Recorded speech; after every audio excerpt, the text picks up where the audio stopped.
नमस्कार दोस्तों, स्वागत है आप सभी का आपके अपने चैनल सपोर्टिंग एजुकेशन एग्ज़ाम में।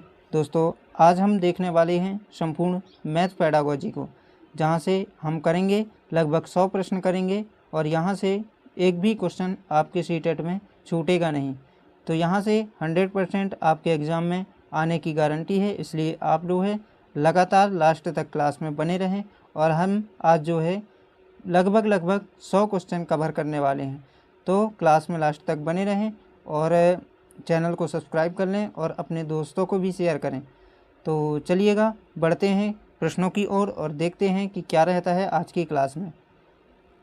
तो देखिएगा, कहता है सबसे पहला देखेंगे हम गणित की प्रकृति से क्वेश्चन, ठीक है ना, क्योंकि हम गणित ही कर रहे हैं तो सबसे पहला यही क्वेश्चन देखेंगे कि आखिर गणित की प्रकृति होती कैसी है। तो पहला क्वेश्चन कहता है कि गणित की प्रकृति कैसी होती है, तो ये होती है तार्किक। आप सभी जानते हैं कि गणित जो है एक तार्किक विषय होता है, ठीक है ना। सेकंड क्वेश्चन कहता है कि गणित सभी विज्ञानों का द्वार और कुंजी है, किसने कहा था। तो यहाँ पे आपको ध्यान रखना है, ये कहा था रोजर बेकन ने कि गणित जो है सभी विज्ञानों का द्वार और कुंजी है, ठीक है ना। थर्ड क्वेश्चन कहता है एनसीएफ 2005 के अनुसार गणित शिक्षण का मुख्य उद्देश्य क्या है। तो बालक की सोच का गणितीयकरण करना, ये जो है एक महत्वपूर्ण उद्देश्य होता है एनसीएफ 2005 का, ठीक है ना। चलिए अगली स्लाइड देखते हैं। अगली स्लाइड देखेंगे क्या कहता है। अगली स्लाइड में क्या क्वेश्चन है, कहता है कि गणितीय शिक्षण की कौन सी विधि उदाहरण से नियम की ओर चलती है। तो मैंने आपको कई बार बताया है कि जो आगमन विधि होती है ये उदाहरण से नियम की ओर चलती है, ठीक है ना। अगला है कि नियम से उदाहरण की ओर चलने वाली विधि कौन सी है। तो ये निगमन है। आपको ध्यान रखना है, नियम में नी है और निगमन में भी नी है, तो नियम यानी निगमन, ठीक है, तो आपको ध्यान रखना है। अगला क्वेश्चन कहता है कि प्राथमिक स्तर पर गणित का महत्व क्या है। तो मानसिक और व्यवहारिक महत्व होता है, आप लोगों को ध्यान रखना है, ठीक है। चलिए बढ़ते हैं अगले क्वेश्चन की तरफ। अगला क्वेश्चन देखिएगा क्या कहता है कि उच्च प्राथमिक स्तर पर गणित का मुख्य उद्देश्य क्या है। तो उच्च प्राथमिक स्तर पर क्या होता है, गणना संबंधी कौशल और अमूर्त सोच विकसित करना, ये इसका प्रमुख उद्देश्य होता है, क्योंकि बालक बड़ा हो जाता है, ठीक है ना, तो अमूर्त चीज़ें अप्रत्यक्ष चीज़ें वो सोच सकता है, ठीक है ना। तो यहाँ पे अमूर्त सोच विकसित करना इसका उद्देश्य हो जाएगा, ठीक है ना। अगला है बैन हीले से। बैन हीले का सिद्धांत किससे संबंधित है। तो ये ज्यामितीय चिंतन से संबंधित है, आपको ध्यान रखना है। और बैन हीले के अनुसार बालक किस स्तर पर आकृतियों को दिखावट के आधार पर वर्गीकृत करता है। तो आपको देखना है स्तर 0 जो होता है, इसमें बालक क्या करता है कि आकृतियों को दिखावट के आधार पर वर्गीकृत कर सकता है, यानी अलग अलग कर सकता है, ठीक है ना। चलिए बढ़ते हैं अगली स्लाइड की तरफ। अगला देखिएगा, अगला क्वेश्चन आपकी स्क्रीन पर क्या कहता है कि ज्यामिति में सिद्ध करना किस स्तर की विशेषता है। तो ये स्तर 3 की है, औपचारिक निगमन किस जिसे कहते हैं, ठीक है ना। ये भी आपको ध्यान रखना है कि जो स्तर 3 है इसे क्या बोलते हैं, औपचारिक निगमन बोलते हैं, ठीक है ना। अगला है कि उपलब्धि परीक्षण और नैदानिक परीक्षण में क्या अंतर होता है। तो उद्देश्यों का अंतर होता है बस, ठीक है ना, आपको ध्यान रखना है। गणित में त्रुटियों का क्या महत्व है। तो आपको ध्यान रखना है, त्रुटियां आपको कमज़ोर नहीं इसको मानना है या नेगेटिव नहीं मानना है। त्रुटियां जो होती हैं ये बच्चों को सोचने और समझने का अवसर देती हैं, आपको ध्यान रखना है। कभी भी आपको पेपर देते समय इसको ध्यान रखना है, त्रुटियां जो होती हैं, गलतियां जो होती हैं वो सीखने का हिस्सा होती हैं, ठीक है। चलिए अगली स्लाइड की ओर चलते हैं। अगला क्वेश्चन देखिएगा क्या कहता है कि गणितीय खेल और पहेलियाँ क्या विकसित करने में मदद करती हैं। तो आप लोग ध्यान रखिएगा, सकारात्मक दृष्टिकोण और समस्या समाधान कौशल, ठीक है ना। 14 क्वेश्चन में आपकी स्क्रीन पर क्या कहता है कि कौन सा उपकरण स्थानीय मान और गिनती सिखाने के लिए सबसे उपयुक्त है। तो एबेकस जो होता है ये जो है स्थानीय मान सिखाने के लिए सबसे उपयुक्त TLM है, ठीक है ना, यानी टीचिंग लर्निंग मटेरियल, ठीक है। 15वां क्वेश्चन आपकी स्क्रीन पर क्या कहता है कि द्विआयामी आकृतियों के क्षेत्रफल की अवधारणा समझाने के लिए सबसे अच्छा उपकरण क्या होगा। तो ग्राफ पेपर यहाँ पे सबसे उपयुक्त उपकरण माना जाता है 2D आकृतियों के लिए, ठीक है ना। चलिए बढ़ते हैं अगली स्लाइड की तरफ। अगला देखिएगा, अगला क्या कहता है यहाँ पे कि ज्यामितीय आकृतियों की विशेषताओं और उनके संबंधों को सिखाने के लिए किसका प्रयोग किया जाता है। तो यहाँ पे आपको ध्यान रखना है, जियो बोर्ड का प्रयोग किया जाता है, ठीक है ना। गणित की प्रकृति कैसी होनी चाहिए। तो सरल, स्पष्ट और बच्चों के अनुभव से जुड़ी होनी चाहिए। मैंने कई बार आपको क्लास में बताया भी है, ठीक है ना। 18वां क्वेश्चन क्या कहता है कि गणित की लंबी आकृति का अर्थ क्या है। तो एक संकल्पना पर दूसरी संकल्पना का निर्माण करना, ये कहलाती है गणित की लंबी आकृति। ठीक है ना, यानी हम एक चीज़ से दूसरी चीज़ को जोड़ना। ठीक है, चलिए अगली स्लाइड देखते हैं। देखिएगा अगला क्या कहता है, नैदानिक परीक्षण का उद्देश्य क्या होता है। तो नैदानिक परीक्षण का उद्देश्य जो होता है बच्चों की अधिगम रिक्तियों को जानना, यानी कमियों को जानना। और उपचारात्मक जो शिक्षण होता है ये नैदानिक परीक्षण के बाद किया जाता है, उपचारात्मक शिक्षण। क्योंकि जब हम नैदानिक परीक्षण में जब गलतियां कमियां पता कर लेते हैं तो उपचारात्मक शिक्षण के द्वारा उन्हें दूर करने का प्रयास करते हैं, इसलिए आपको ध्यान रखना है। ठीक है ना। अगला कहता है मूल्यांकन की सबसे अच्छी विधि कौन सी मानी जाती है। तो ये सतत और व्यापक मूल्यांकन माना जाता है, CCE। ठीक है ना, आपको ध्यान रखना है सतत और व्यापक मूल्यांकन। ठीक है, चलिए बढ़ते हैं अगली स्लाइड की ओर। अगला देखिएगा क्या कहता है कि गणितीय सार संग्रह के लेखक कौन है। तो महावीराचार्य। यहाँ पे आप ध्यान रखेंगे कि जो गणित सार संग्रह पुस्तक है इसके लेखक कौन है, तो महावीराचार्य हैं। ठीक है ना। लीलावती पुस्तक के लेखक कौन है, तो भास्कराचार्य हैं, है ना, भास्कराचार्य। ठीक है ना, द्वितीय आपको ध्यान रखना है, यहाँ पे आपको ध्यान रखना है कि भास्कराचार्य, है ना, द्वितीय यहाँ पे हो जाएगा। ठीक है ना, जो लीलावती के पुस्तक के रचनाकार हैं। ठीक है। अगला कहता है प्राथमिक स्तर पर गणित की पाठ्यपुस्तकों में चित्र क्यों दिए जाते हैं। चित्र इसलिए होते हैं ताकि हम अमूर्त अवधारणाओं को मूर्त बनाने के लिए, ठीक है ना, समझा सकें। चित्रों के माध्यम से हम बालक जो चीज़ें नहीं देख पाता है, नहीं समझ पाता है, उनको हम समझा सकते हैं। ठीक है ना, इसलिए यहाँ पे प्राथमिक स्तर पर गणित की पुस्तक में क्या होते हैं, चित्रों का महत्व दिया गया है। ठीक है, चलिए अगली स्लाइड देखते हैं। अगला क्या कहता है कि गणित शिक्षण में विजुअलाइजेशन, है ना, विजुअलाइजेशन क्या है। समस्या को चित्रों के माध्यम से मन में सोचना, ये आपको ध्यान रखना है। अगला कहता है कि गणित में कलन विधि क्या है। तो कलन विधि क्या होती है, किसी समस्या को हल करने के चरणबद्ध नियम को क्या कहते हैं, कलन विधि कहते हैं। ठीक है ना। अगला देखते हैं बच्चों में संख्या बोध विकसित करने का क्या अर्थ है। तो यहाँ पे संख्या बोध यदि विकसित करना है तो इसका मतलब है संख्याओं के बीच में संबंधों को समझना। ठीक है ना, आपको ये भी ध्यान रखना है। ठीक है ना, चलिए बढ़ते हैं अगले क्वेश्चन की तरफ। अगला क्वेश्चन क्या कहता है कि शून्य की खोज किसने की थी। तो आर्यभट्ट ने की थी, आपको ध्यान रखना है। और 29वां क्वेश्चन कहता है कि गणित शिक्षण में सहायक सामग्री TLM का उपयोग क्यों किया जाता है। तो ये क्यों किया जाता है, शिक्षण को रोचक और प्रभावी बनाने के लिए हम अधिगम सहायक सामग्री का प्रयोग करते हैं। ठीक है ना। अगला देखते हैं कौन सी शिक्षण विधि अज्ञात से ज्ञात की ओर चलती है। तो आपको ध्यान रखना है विश्लेषण विधि जो होती है ये अज्ञात से ज्ञात की ओर चलती है। ठीक है ना, चलिए अगले क्वेश्चन की ओर बढ़ते हैं।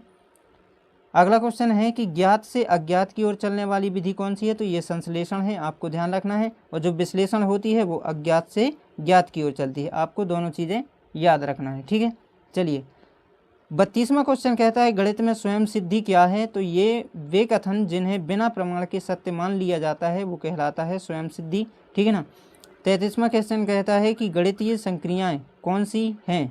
तो देखिएगा गणितीय संक्रियाएं यही होती हैं योग, घटाव, गुणा और भाग, आपको ध्यान रखना है। ठीक है ना, चलिए बढ़ते हैं। अगला क्वेश्चन देखिएगा आपकी स्क्रीन पर है, क्या कहता है कि प्राथमिक स्तर पर पैटर्न जो होते हैं दिखाने का क्या महत्व होता है। तो पैटर्नों का महत्व होता है यह बीज गणित के लिए आधारशिला बनाता है। ठीक है ना, यानी बालक जो है पहले से चीज़ों को सीख रहा होता है पैटर्न के माध्यम से। ठीक है ना। 35वां क्वेश्चन कहता है कि बच्चों को दशमलव सिखाने के लिए सबसे अच्छी सामग्री क्या है। तो ग्राफ पेपर हो जाएगा, ये भी आपको ध्यान रखना है। राष्ट्रीय गणित दिवस कब मनाया जाता है। तो 22 दिसंबर को श्रीनिवास रामानुजन के जन्म दिवस पर जो है गणित दिवस मनाया जाता है। ठीक है ना, चलिए बढ़ते हैं अगले क्वेश्चन की तरफ। अगला क्वेश्चन क्या कहता है देखिएगा, गणित में यूनिट प्लान के जनक कौन है। तो मॉरिसन है, आपको ध्यान रखना है। ठीक है ना। ज्यामितीय तर्क जो है का विकास किस क्रम में होता है। तो देखिएगा आपको ये कई बार सीटेट में क्वेश्चन आया हुआ है कि जो ज्यामितीय तर्क है इसका विकास का क्रम क्या होता है। तो पहले होता है दृश्यीकरण, फिर विश्लेषण, अनौपचारिक निगमन और फिर बाद में होता है औपचारिक निगमन। ठीक है ना, तो आपको सबसे पहले ध्यान रखना है, यहाँ पे कंफ्यूज कर देता है, इसलिए आपको ध्यान रखना है कि पहले होता है अनौपचारिक निगमन और उसके बाद होता है औपचारिक निगमन। ठीक है ना। अगले क्वेश्चन की ओर चलते हैं, क्या कहता है कि प्राथमिक कक्षा के बच्चों को भिन्न की अवधारणा कैसे दी जानी चाहिए। तो दैनिक जीवन के उदाहरणों और कागज मोड़ने की गतिविधि से। ठीक है ना, तो आपको यहाँ पर ध्यान रखना है कि दैनिक जीवन से जुड़ी हुई उदाहरण बालक के सामने रखना है। ठीक है, चलिए अगला क्वेश्चन देखिएगा क्या कहता है। कहता है कि गणित में आकलन का उद्देश्य क्या होना चाहिए। तो फीडबैक देना और शिक्षण प्रक्रिया में सुधार करना ये आकलन का प्रमुख उद्देश्य होता है। पोर्टफोलियो क्या है, ये सतत और व्यापक मूल्यांकन के अंतर्गत आता है, इसलिए मैंने आपको बताया है कि बच्चे के कार्यों का संग्रह जो समय के साथ उसकी प्रगति दिखाता है, ये पोर्टफोलियो होता है। इसमें संपूर्ण रिकॉर्ड होता है बालक का, है ना। अगला क्वेश्चन कहता है गणित की प्रकृति कैसी है। तो अमूर्त है और पदानुक्रमित है। ठीक है ना, आपको ध्यान रखना है। अमूर्त है यानी हमें कोई चीज़ दिखाई नहीं देती, हम अमूर्त तरीके से जो है गणित को सीख पाते हैं। ठीक है ना, चलिए अगला क्वेश्चन देखते हैं। अगला क्वेश्चन क्या कहता है कि सिमेट्री और टेसलेशन प्राथमिक स्तर पर क्यों पढ़ाए जाते हैं, आपको ध्यान रखना है। तो स्थानीय मान समझ विकसित करने के लिए जो है सिमेट्री पढ़ाई जाती है। ठीक है ना। 44वां क्वेश्चन कहता है एक अच्छा गणितज्ञ होने के लिए क्या आवश्यक है। तो सभी अवधारणाओं को समझना, लागू करना और उनमें संबंध बनाना, ये एक अच्छे गणितज्ञ होने का लक्षण है। ठीक है ना। अगला क्वेश्चन कहता है गणित में संचय प्रकृति का क्या अर्थ है। तो पिछली जानकारी के आधार पर नई जानकारी सीखना, ये कहलाता है गणितीय संचय। ठीक है, चलिएगा थोड़ी सा फास्ट तरीके से चलेंगे, आप लोग देखते चलिएगा, समझते चलिएगा। ठीक है ना। गणित की भाषा के घटक क्या हैं। तो यहाँ पे आपको ध्यान रखना है पद, प्रत्यय, सूत्र, सिद्धांत और संकेत, इन्हीं चीज़ों से जो है हमारी गणित चलती है। ठीक है ना। अगला क्वेश्चन कहता है गणित में गणितीय संवाद क्यों जरूरी है। तो बच्चों की तार्किक क्षमता को बढ़ाने के लिए। ठीक है ना। ब्लूम के वर्गीकरण के में गणित के किस पक्ष पर बल दिया गया है। तो ब्लूम का जो वर्गीकरण है इसमें संज्ञानात्मक पक्ष पर बल दिया गया है। ठीक है ना। चलिए अगला क्वेश्चन देखिएगा। अगला क्वेश्चन क्या कहता है समस्या समाधान विधि का पहला चरण क्या है। समस्या को समझना, सबसे पहले जो है क्या करेंगे, हम समस्या को समझेंगे। ठीक है ना। चलिए अगला देखते हैं गणित शिक्षण में त्रुटि विश्लेषण क्यों महत्वपूर्ण है। तो इससे क्या होता है कि छात्र की समझ के स्तर का पता चलता है। ठीक है ना।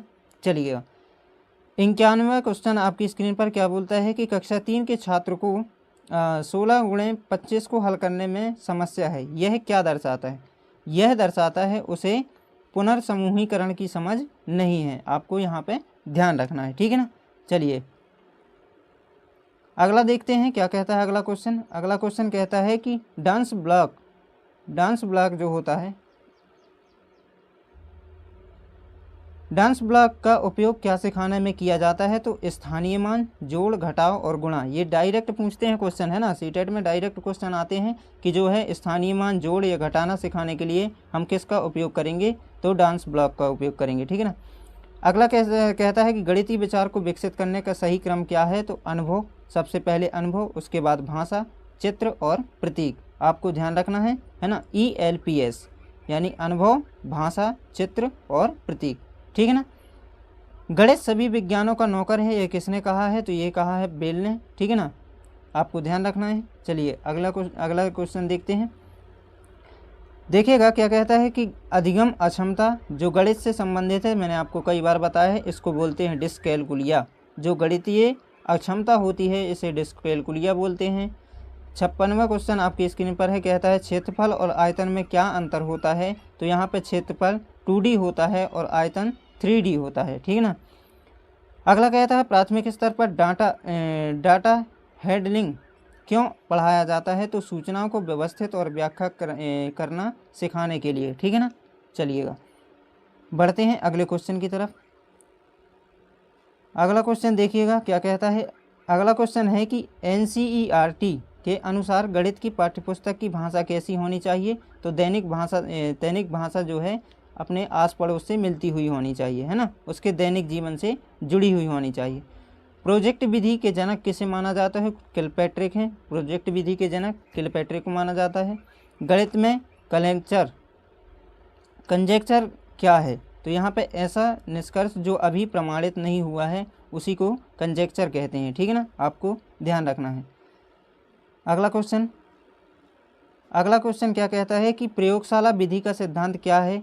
तो ये प्रयोगशाला विधि का सिद्धांत क्या है। तो ये कहता है करके सीखना। ठीक है ना। अगला कहता है प्राथमिक स्तर पर गणित शिक्षण का मुख्य केंद्र क्या होना चाहिए। तो बच्चे के जीवन के अनुभव को गणित से जोड़ना चाहिए। ठीक है ना, जीवन के अनुभव से जोड़ना है। अगला कहता है कि गणितीय संचार का क्या है। यानी गणितीय संचार क्या है, तो गणितीय विचारों को व्यक्त करने की क्षमता गणितीय संचार कहलाती है। ठीक है ना। चलिएगा अगला क्वेश्चन देखते हैं। अगला क्वेश्चन क्या कहता है कि एक गणित शिक्षक को अधिक ध्यान किस पर देना चाहिए, तो आपको ध्यान रखना है रटने के बजाय समझ विकसित करने पर आपको ध्यान रखना है। पेपर देते समय भी ये चीज़ें ध्यान रखना है। ठीक है ना। मैथ्स लैब का क्या महत्व होता है, तो प्रयोगों के माध्यम से कठिन अवधारणाओं को समझाने के लिए मैथ्स लैब का सहारा लिया जाता है। ठीक है ना। भिन्नों का योग सिखाते समय छात्रों द्वारा 1/2 + 1/3 = 2/5 करता है। तो ये क्या दर्शाता है, ये दर्शाता है कि एलसीएम की अवधारणा की कमी, यानी बालक एनसीएफ के बारे में नहीं जानता है। ठीक है ना। चलिए बढ़ते हैं अगले क्वेश्चन की तरफ। अगला क्वेश्चन क्या कहता है कि ज्यामितीय आकृतियों के वर्गीकरण के लिए प्रयोग होता है, तो यहाँ पे 10 ग्राम होता है, आपको ध्यान रखना है। गणित का डर दूर करने के लिए क्या करना चाहिए, तो सहायक और तनाव मुक्त वातावरण बनाना चाहिए, ताकि बालक डर से और भय से मुक्त होकर जो है तरीके से गणित को सीख सके। ठीक है ना। तो आपको वातावरण एकदम तनाव मुक्त और एकदम सहानुभूतिपूर्ण रखना है। ठीक है ना। संकल्पनात्मक आकलन का क्या है, तो ये क्या है, सत्र के अंत में होने वाला मूल्यांकन कहलाता है, आपको ध्यान रखना है। चलिएगा अगले क्वेश्चन की ओर बढ़ते हैं। अगला क्वेश्चन है निर्माणात्मक, है ना। निर्माणात्मक आकलन क्या है, तो ये शिक्षण के दौरान निरंतर होने वाला मूल्यांकन है, यानी ये हमारा जो है निरंतर चलता है। ठीक है ना। अगला कहता है गणित एक उदाहरण है, यह विचार किस पर केंद्रित है, तो सॉरी यहाँ पे है गणित एक उपकरण है, यह किस पर केंद्रित है, तो ये व्यवहारिकता पर केंद्रित है। ठीक है ना। प्राथमिक स्तर पर मानचित्रण सिखाने से क्या लाभ होता है, तो सापेक्ष स्थिति और दिशा बोध का विकास होता है, आपको ध्यान रखना है। ठीक है ना। चलिएगा अगले क्वेश्चन की ओर बढ़ते हैं। अगला क्वेश्चन है कि गणित में रचनावाद क्या है, तो छात्र अपने ज्ञान का स्वयं निर्माण करते हैं, यही कहलाता है रचनावाद। ठीक है ना। अधिगम की कौन सी अवस्था में बच्चा केवल मूर्त वस्तुओं से गणित सीखता है, तो ये कॉन्क्रीट ऑपरेशन स्टेज होती है, ये पियाजे के अनुसार है। ठीक है ना। तो आपको ध्यान रखना है मूर्त वस्तुओं से जो है गणित सीखता है। ठीक है ना। तो 7 से 12 की एज। ठीक है। अगला क्वेश्चन कहता है कि गणित में गणना की गति कैसी बढ़ाई जा सकती है, तो आपको ध्यान रखना अभ्यास और मौखिक गणनाओं के द्वारा हम जो है गणित को बढ़ा सकते हैं। ठीक है ना। चलिए अगला क्वेश्चन देखिएगा, फटाफट से देखेंगे। प्राथमिक स्तर पर कोणों की समझ कैसे दी जानी चाहिए, तो आसपास की वस्तुओं के झुकाव और कोणों से, है ना। ओपन एंडेड प्रश्न क्या कहलाते हैं, यानी खुले प्रश्न जो जिनका एक से अधिक उत्तर होता है वही कहलाते हैं ओपन एंडेड क्वेश्चन। ठीक है ना। क्लोज एंडेड प्रश्न क्या कहलाते हैं, तो ये कहलाते हैं बंद प्रश्न इनको बोला जाता है, जिनका केवल एक ही सटीक उत्तर होता है, ये कहलाते हैं बंद प्रश्न, और ये होता है खुला प्रश्न। ठीक है ना। चलिए बढ़ते हैं अगले क्वेश्चन की तरफ। अगला क्वेश्चन कहता है कि गणितीय सामान्यीकरण क्या है, तो यह विशिष्ट उदाहरणों से व्यापक नियम बनाना, ये कहलाता है गणितीय सामान्यीकरण। ठीक है ना। मूल्यांकन का मुख्य प्रयोजन क्या होता है, तो अधिगम में सुधार करना, मैंने कई बार बताया है मूल्यांकन से हम अधिगम जो है सुधार सकते हैं, कमियां पता चलेंगी और उनका सुधार कर सकते हैं, है ना। गणित की पाठ्यचर्या कैसी होनी चाहिए, तो सुसंगत और महत्वपूर्ण होनी चाहिए। ठीक है ना। चलिए बढ़ते हैं अगले क्वेश्चन की तरफ। अगला क्वेश्चन है कि गणित में तर्क के 2 प्रकार कौन से हैं, तो आगमनात्मक और निगमनात्मक, आपको ध्यान रखना है। ठीक है ना। गणित का अध्यापक कैसा होना चाहिए, तो गणित का अध्यापक विषय का ज्ञाता, मनोवैज्ञानिक शिक्षण विधियों को जानने वाला होना चाहिए, ताकि बालक को तरीके से समझा सके चीज़ों को, है ना। गणित एक भाषा है, इसमें व्याकरण क्या है, तो व्याकरण जो है नियम और सिद्धांत है। ठीक है ना। चलिए बढ़ते हैं अगले क्वेश्चन की तरफ। अगला क्वेश्चन देखिएगा क्या कहता है कि बच्चों को संख्या रेखा से क्या सीखने में मदद मिलती है, तो संख्याओं का क्रम और तुलना करने में बालक को मदद मिलती है ना। ह्यूरिस्टिक विधि का जनक कौन है, तो ये है आर्मस्ट्रांग, है ना। आर्मस्ट्रांग को जो है ह्यूरिस्टिक विधि का जनक माना जाता है। गणितीय सभ्यता और संस्कृति का दर्पण है, ये किसने कहा, तो हॉगबेन ने कहा है, आपको ध्यान रखना है। ठीक है ना। चलिए बढ़ते हैं अगले क्वेश्चन की तरफ। और अगला क्वेश्चन आप लोग की स्क्रीन पर है, देखिएगा क्या कहता है। ज्यामिति में अभिगृहित क्या है, तो ज्यामिति में अभिगृहित जो है ज्यामिति से संबंधित स्वयं सिद्ध सत्य, ये कहलाता है अभिगृहित। ठीक है ना। गणित क्लब का क्या लाभ है, तो गणित में रुचि और सामूहिक कार्य को बढ़ावा देना, ये गणित क्लब का प्रमुख लाभ होता है। प्राथमिक स्तर पर पैसा, लंबाई और वजन जैसी इकाइयाँ कैसे सिखानी चाहिए, तो मानक और अमानक इकाइयों के माध्यम से, ठीक है ना, आप जो है बालक को सिखा सकते हैं। अमानक इकाइयाँ वो होती हैं जैसे हाथ से नापना, जैसे बित्ता, ठीक है ना, तो आपको ध्यान रखना है। चलिए बढ़ते हैं अगले क्वेश्चन की तरफ। अगला क्वेश्चन क्या कहता है? कहता है कि गणित शिक्षण का संकीर्ण उद्देश्य क्या है? तो संकीर्ण उद्देश्य है संख्यात्मक कौशल का विकास करना, ये संकीर्ण उद्देश्य माना जाता है, ठीक है ना। गणित शिक्षण का उच्च उद्देश्य क्या होता है? तो बच्चे के संसाधनों का विकास करना, ये कहलाता है उच्च उद्देश्य, ठीक है ना। अगला क्वेश्चन कहता है गणित में संदेह दूर करने का सबसे अच्छा तरीका क्या है? तो स्वयं करके देखना, ये कहलाता है संदेह को दूर करना, ठीक है ना। जब बालक स्वयं करेगा तो उसके अंदर से ऑटोमेटिक संदेह खत्म हो जाएगा, ठीक है ना। चलिए और लास्ट के 2 क्वेश्चन और हैं, आपकी स्क्रीन पर देखिएगा क्या कहता है। अधिगम सामग्री का चयन करते समय क्या ध्यान रखना चाहिए? तो आपको यहाँ पे ध्यान रखना है कि वह बच्चों के संज्ञानात्मक स्तर के अनुकूल हो, ठीक है ना। और लास्ट क्वेश्चन कहता है कि गणित की सुंदरता किसमें निहित है? तो इसके पैटर्न, क्रमबद्धता और शुद्धता में इसकी जो है सुंदरता निहित है, ठीक है ना। तो आपके यहाँ पे जो है 95 क्वेश्चन कंप्लीट हुए और ये क्वेश्चन आपकी सीटेट परीक्षा के लिए काफ़ी इम्पोर्टेंट होने वाले हैं, ठीक है ना। तो 30 नंबर का आपका पेपर रहेगा मैथ का, तो उसमें 15-15 नंबर का पूछा जाएगा, 15 में आपके सवाल होंगे और 15 नंबर की आपकी पैडागोजी होगी। तो पैडागोजी के लिए ये क्वेश्चन इंपॉर्टेंट हो जाते हैं और आपका स्कोर दिलाने के लिए भी ये क्वेश्चन काफ़ी इम्पोर्टेंट है, ठीक है ना। तो चलिएगा मिलते हैं अगली क्लास में, तब तक के लिए आप सभी को जय हिंद।